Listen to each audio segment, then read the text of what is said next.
घाघरा का रौद्र रूप, चुरिया गांव पर मंडराया जल प्रलय का खतरा। दियारा में जनजीवन अस्त व्यस्त, पशुओं के चारे का भी संकट। क्षेत्र में लगातार हो रही मूसलाधार बारिश के बीच घाघरा नदी ने एक बार फिर अपना विकराल रूप दिखाना शुरू कर दिया है।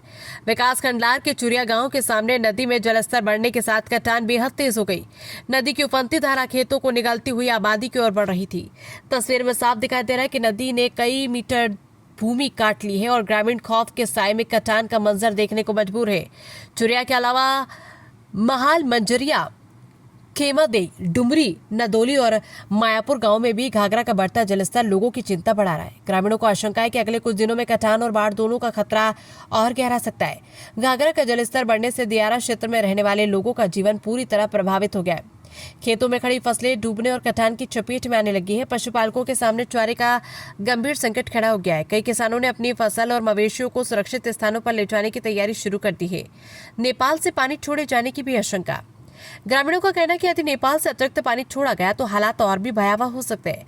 प्रशासन की ओर से अब तक प्रभावी बचाव कार्य शुरू न होने से लोगों में भारी नाराजगी है। गांव के लोग रात रात भर जागकर नदी की स्थिति पर नजर रख रहे हैं। ग्रामीणों ने जिला प्रशासन और सिंचाई विभाग से तत्काल कटान रोधी कार्य शुरू कराने, संवेदनशील स्थानों पर बोल्डर और जियो बैग लगाने तथा संभावित बाढ़ प्रभावित गांवों के लिए राहत एवं बचाव की तैयारी करने की मांग की है। लोगों का कहना है कि यदि समय रहते प्रभावी कदम नहीं उठाए गए तो कई गांवों का अस्तित्व भी खतरे में पड़ सकता है। घाघरा की उफनती लहर फिलहाल सिर्फ खेत नहीं काट रही, बल्कि हजारों ग्रामीणों की उम्मीदों और सुरक्षा की भावना भी बहाकर ले जा रही है। अब सबकी निगाहें प्रशासन की त्वरित कार्रवाई पर टिकी है।